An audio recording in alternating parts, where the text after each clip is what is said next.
Breaking news में बड़ी खबर आपको बता दें, वाराणसी से आ रही है, जहां पर 190 दुकानें और 6 मस्जिद चिन्हित की गई हैं जो अवैध पाई गई हैं, जिन पर बुलडोजर चलने वाला है, जिसको लेकर अब अंजुमन इंतजामिया कमेटी जो है वो विरोध कर रही है। तो क्या है पूरा मामला आपको बताएंगे। मेरे साथ मौजूद है मेरे सहयोगी हर्ष जी।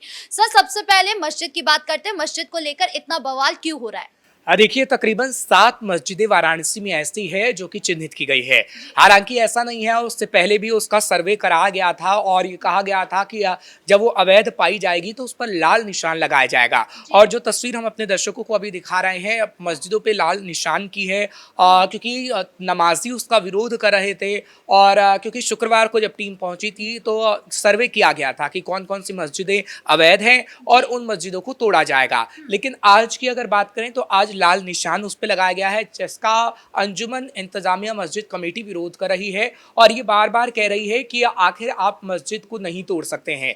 लेकिन आप मस्जिद को क्यों नहीं तोड़ सकते हैं ये नहीं बताया जा रहा है। अगर मस्जिद आपने अवैध तरीके से बनाई है और ये कई सालों से अवैध तरीके से बनी हुई है, ये कहा जा रहा है कि सड़कों पर ये मस्जिद बनी हुई है, क्योंकि सड़कों का चौड़ीकरण किया जाना है वाराणसी के अंदर।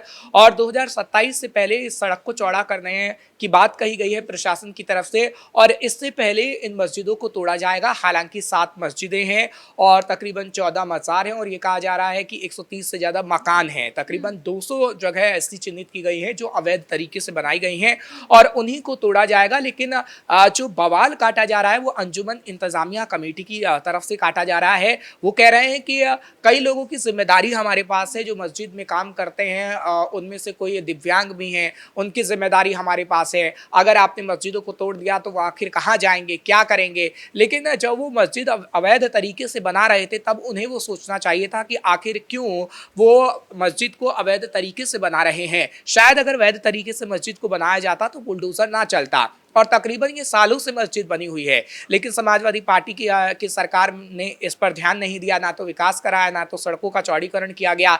लेकिन अब योगी आदित्यनाथ की सरकार जब इस पर काम कर रही है तो कहीं ना कहीं मस्जिद कमेटी को ऐतराज हो रहा है। अच्छा, 190 दुकानें हैं और केवल 6 मस्जिद है, लेकिन पेट में दर्द सिर्फ मुस्लिम समुदाय को क्यों हो रहा है, सिर्फ कमेटी को क्यों हो रहा है? क्योंकि 190 दुकानें ज्यादा मायने रखती है जहां पर 6 मस्जिद है।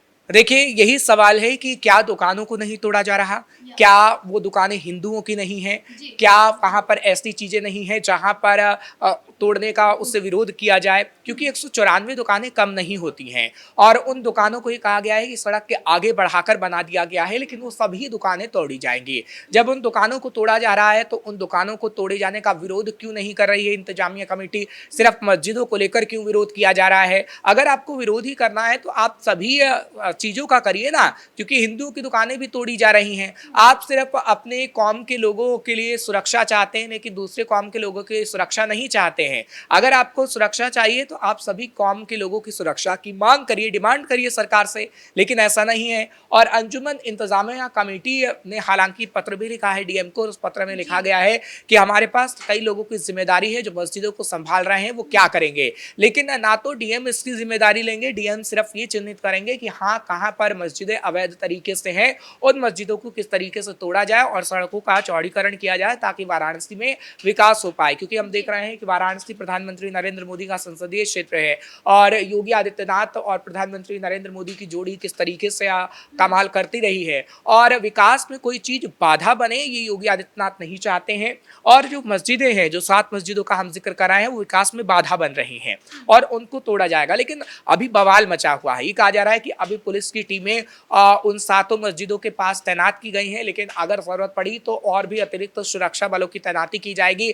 और सरकार की तरफ से कहा गया है कि या तो आप मस्जिद को खुद तोड़ दीजिए, अगर आप नहीं तोड़ेंगे तो अभी लाल निशान लगाया गया है, नोटिस दिया गया है और उसके बाद 15 से 16 दिन बाद इन मस्जिदों को तोड़ा जाएगा। अच्छा, ये जो पूरा इलाका है, ये पूरा अल्पसंख्यक इलाका है, यहाँ पर जितने भी लोग रहते हैं वो ज्यादातर मुस्लिम समुदाय से आते हैं। क्या इस वजह से बहुत ज्यादा तकलीफ हो रही है मुस्लिम समुदाय को या कमेटी को, जो कह रही है कि ये विकास नहीं विनाश है?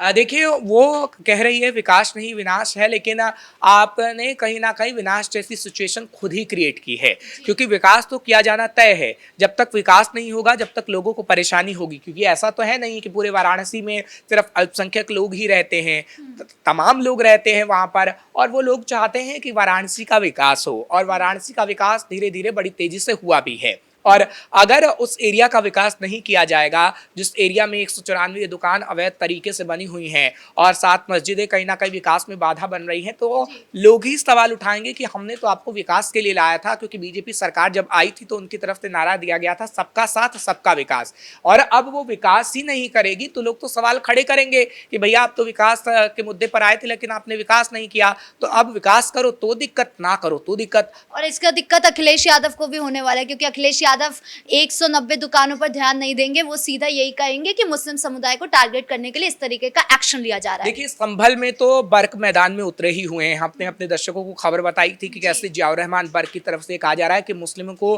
प्रताड़ित किया जा रहा है और मुस्लिम समुदाय को ही टारगेट किया जा रहा है। लेकिन एक और मौका वाराणसी में अखिलेश यादव को मिल सकता है, क्योंकि प्रधानमंत्री नरेंद्र मोदी का संसदीय क्षेत्र है और अखिलेश यादव बार बार प्रधानमंत्री नरेंद्र मोदी और सीएम योगी को ही टारगेट करते हैं, और एक बार फिर से उन्हें मौका मिल जाएगा जब ये मस्जिदें टूटेंगी, क्योंकि अभी तो लाल निशान लगाया गया है और लाल निशान की तस्वीरें हम दिखा रहे हैं, क्योंकि उन मस्जिदों में अभी नमाज भी पढ़ी जाती है और अभी मुहर्रम का वक्त भी चल रहा है, और मुहर्रम के वक्त में अगर मस्जिदें टूटेंगी तो अखिलेश यादव को एक मौका तो मिलेगा ही, और अखिलेश यादव ये बताने की कोशिश करेंगे कि कैसे बीजेपी मस्जिदों को तोड़ रही है और बीजेपी किस तरीके से अत्याचार कर रही है अल्पसंख्यकों को, ये बताने की कोशिश करेंगे, क्योंकि बार बार पीडीए का फॉर्मूला वो रखते हैं लोगों के सामने। हमने देखा है कि कथावाचक की पिटाई मामले में भी उन्होंने किस तरीके से कहा है कि पीडीए के साथ खड़े हैं हम, और पीडीए का साथ देती है अखिलेश यादव समाजवादी पार्टी, और आगे आने वाले समय में भी हम पीडीए के साथ ही खड़े रहेंगे, ये अखिलेश यादव कहते हैं।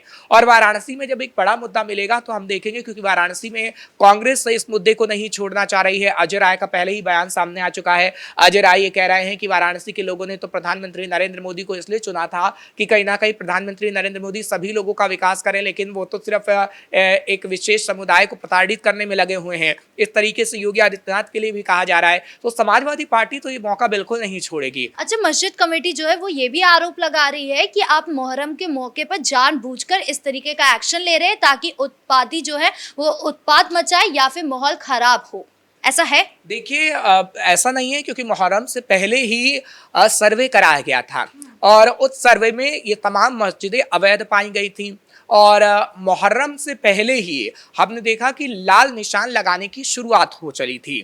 मुहर्रम से एक दिन पहले यानी 25 तारीख को 26 तारीख को मुहर्रम का चांद दिखा, उसके बाद 27 तारीख से यानी कल से मुहर्रम की शुरुआत हो गई है जो 6 जुलाई तक चलेगा। लेकिन अभी की हम बात करें तो ऐसा नहीं है कि लाल निशान लगाने की शुरुआत आज से की गई है, वो 25 तारीख से ही लाल निशान लगाए जा रहे थे। आज जो लाल निशान लगाए गए हैं वो 194 दुकानों पर लगाए गए हैं, और ये बताया गया है कि ये दुकानें टूटेंगी, आप अपना सामान हटा लीजिए। अगर आप अपना सामान नहीं हटाएंगे तो आपको खुद नुकसान होगा, जब बुलडोजर चलेगा आपके सामान का नुकसान ना हो, इसलिए आप सामानों को हटा लीजिए। और अगर आपने हथौड़ा चलाना है तो आप खुद भी हथौड़ा चला सकते हैं, ऐसा नहीं है कि बुलडोजर आके ही कार्रवाई करेगा। आप पहले खुद कार्रवाई कर लेंगे तो बुलडोजर को नौबत ही नहीं पड़ेगी आके कार्रवाई करने की, ये बात तकरीबन कही गई है। लेकिन एक माहौल बनाने की कोशिश की जा रही है कि मुहर्रम के मौके पर ऐसा किया जा रहा है, विशेष समुदाय को टारगेट करने की कोशिश की जा रही है, क्योंकि हमेशा से ऐसा माहौल बनाने की कोशिश होती आई है, चाहे वो विपक्ष की तरफ से हो या फिर इंतजामिया कमेटी की तरफ से, क्योंकि इंतजामिया कमेटी ऐसा नहीं है कि पहली बार ही विरोध कर रही है। इससे पहले भी हमने देखा था कि कुछ मज़ारों को हटाने की कार्रवाई हो रही थी तो इंतजामिया कमेटी ने डीएम को पत्र लिखा था, हालांकि उन मज़ारों को शिफ्ट किया गया था। लेकिन अब मस्जिदों को तोड़ने की बात हो रही है तो एक बार फिर से इंतजामिया कमेटी बवाल काटने की सोच रहा है, और इंतजामिया कमेटी बार बार ये कह रहा है कि जो मस्जिद के अंदर लोग हैं जो रहते हैं उनके लिए हम आखिर क्या करेंगे। लेकिन आपको ये पहले सोचना चाहिए था कि जब आप अवैध तरीके से मस्जिद बना रहे थे और मस्जिद बना कर वहां पर लोगों को रख भी दिया गया, आपने 3-4 लोगों को रखा है तो आपने किस आधार पर उन लोगों को रखा और क्यों मस्जिद बनाई? जब आपने अवैध तरीके से मस्जिद बनाई है तो वो तो टूटनी तय है। अच्छा, ये जो डबल इंजन की सरकार है जो लगातार जो है हम देख रहे हैं कि बुलडोजर एक्शन चल रहा है, क्या ये चुनाव तक सीमित है या इसके बाद भी हमें ये डबल एक्शन देखने को मिलेगा? देखिए ऐसा नहीं है, योगी आदित्यनाथ की तरफ से जब पहले कार्यकाल में बुलडोजर चला तो लोगों ने काफी उससे पसंद किया। उसके बाद दोबारा से योगी आदित्यनाथ की सरकार बनी उत्तर प्रदेश में, और जो माहौल बनाने की कोशिश की जा रही है कि योगी आदित्यनाथ को लोग पसंद नहीं कर रहे हैं क्योंकि वो बुलडोजर चला रहे हैं, ऐसा बिल्कुल भी नहीं है कि ये चुनावों तक ही बुलडोजर चलेगा। क्योंकि योगी आदित्यनाथ की तरफ से कहा गया है कि जितने भी अवैध अतिक्रमण हैं, अभी तो देखिए 8,000 करोड़ से ज्यादा की संपत्तियां इन अवैध अतिक्रमणों से हासिल की गई हैं, जिससे कहीं ना कहीं जनता का विकास होगा। और आगे आने वाले समय में जब चुनाव होंगे, चुनाव से पहले तो बुलडोजर चलेगा ही, लेकिन अगर दोबारा से बीजेपी की सरकार बनती है तो ये बुलडोजर कहीं ना कहीं एक बार फिर से गरजेगा और यूपी में वो तमाम संपत्तियां कहीं ना कहीं टूटेंगी जो अवैध तरीके से बनाई गई हैं। इस मुद्दे पर तमाम अपडेट के लिए आपका बहुत बहुत धन्यवाद। यानी कुल मिलाकर सीएम योगी ने ये साफ कर दिया है कि अतिक्रमण और अतिक्रमणकारियों को बख्शा नहीं जाएगा और इसी के तहत वाराणसी में बुलडोजर एक्शन देखने को मिलने वाला है। हालांकि इसको लेकर जो मुस्लिम समुदाय है या मस्जिद कमेटी है उनमें हड़कंप जरूर है, लेकिन फिर भी एक्शन तो होना ही है। ब्रेकिंग न्यूज में इतना ही। कैमरा पर्सन राजकुमार के साथ मैं राधिका राज।